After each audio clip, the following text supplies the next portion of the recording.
आप सबको प्रभु यीशु मसीह के नाम में जय मसीह की। आपका हम प्रभु यीशु मसीह के नाम से उसके अनुग्रह में स्वागत करते हैं। और चलिए हम आज परमेश्वर के वचन में चलेंगे और उसके कुछ महत्वपूर्ण बातों को सीखेंगे जो कि हमें परमेश्वर की और करीबी में ले जाएंगी और उसके आनंद और जय को सीखने में हमारी मदद करेगी। तो प्रभु की स्तुति हो। हम लूका अध्याय में चलेंगे और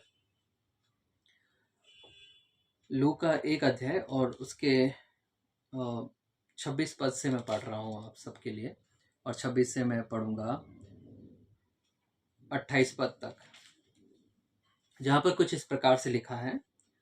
6वें महीने में परमेश्वर की ओर से जिब्राइल स्वर्गदूत गलील के नासरत में एक कुमारी के पास भेजा गया, जिसकी मंगनी यूसुफ नामक दाऊद के घराने के एक पुरुष से हुई थी।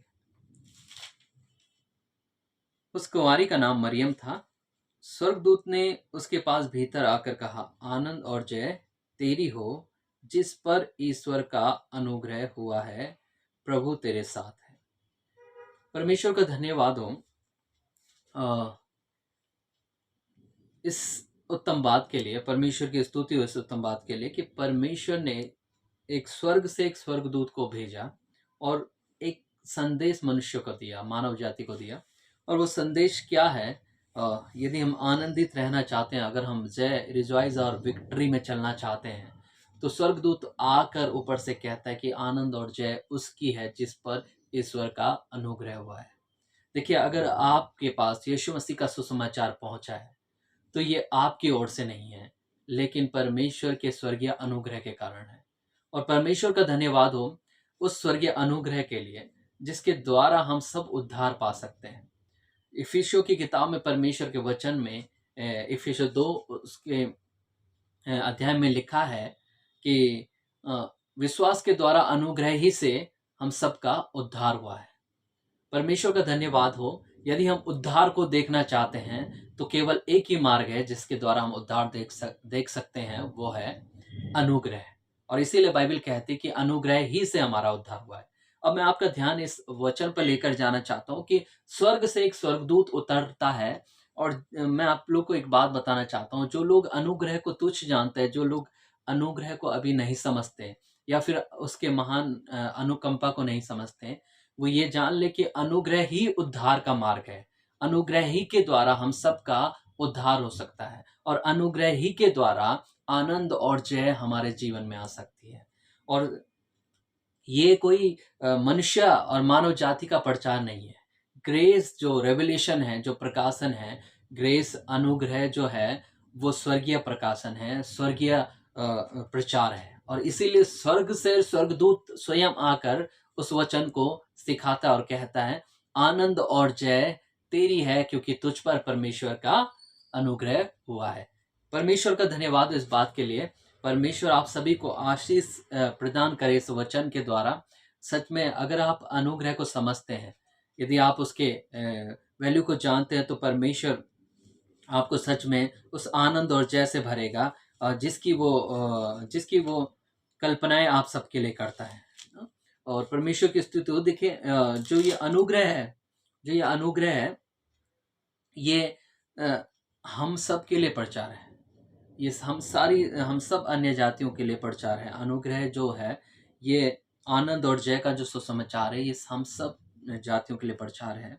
और जैसा कि लिखा गया है कि इफिसियों 3 अध्याय और उसके 1 और 2 पद को मैं आप सबके सामने पढ़ रहा हूँ। यहाँ पर लिखा गया कि इसी कारण मैं पौलुस तुम अन्य जातियों के लिए मसीह यीशु का बंदी हूँ, यदि तुमने परमेश्वर के उस अनुग्रह के प्रबंध का समाचार सुना हो तो तुम्हारे लिए मुझे दिया गया है, अर्थात यह कि वह भेद मुझ पर प्रकाशन के द्वारा प्रकट हुआ, जैसा मैं पहले ही संक्षेप में लिख चुका हूँ।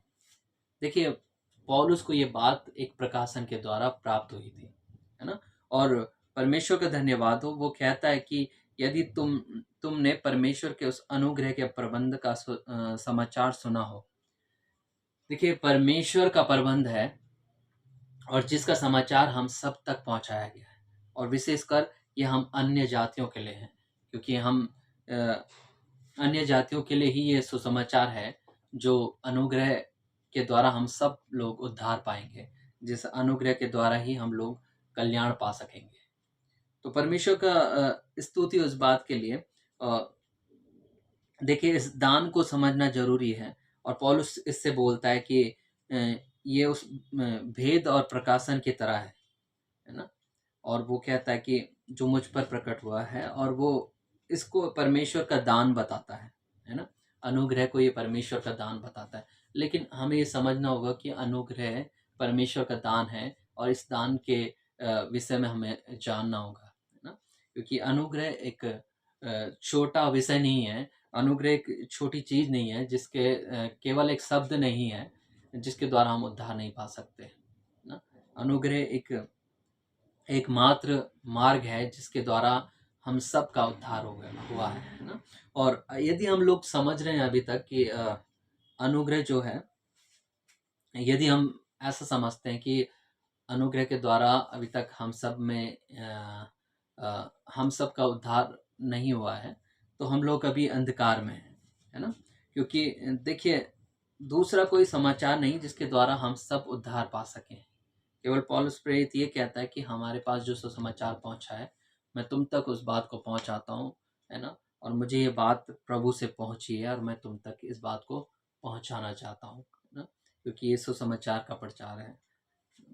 देखिए, अनुग्रह ही वो सुसमाचार है जो सब लोगों को दिया गया था, और हम विशेष तौर से हम सब अन्य जातियों के लिए उद्धार का मार्ग है।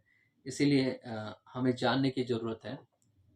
और यदि हम सोचते हैं कि हम मसीह में हैं और हमारा उद्धार हो चुका है, और हम अनुग्रह के विषय में अभी अनविज्ञ हैं, उसका एक अंश भी नहीं जानते, और अनुग्रह को केवल एक टॉपिक समझते हैं कि हम पर एक दया की गई है, तो अभी हम प्रभु को अच्छी रीति से नहीं जाने, अभी हम उस बात को नहीं समझ सके, है ना।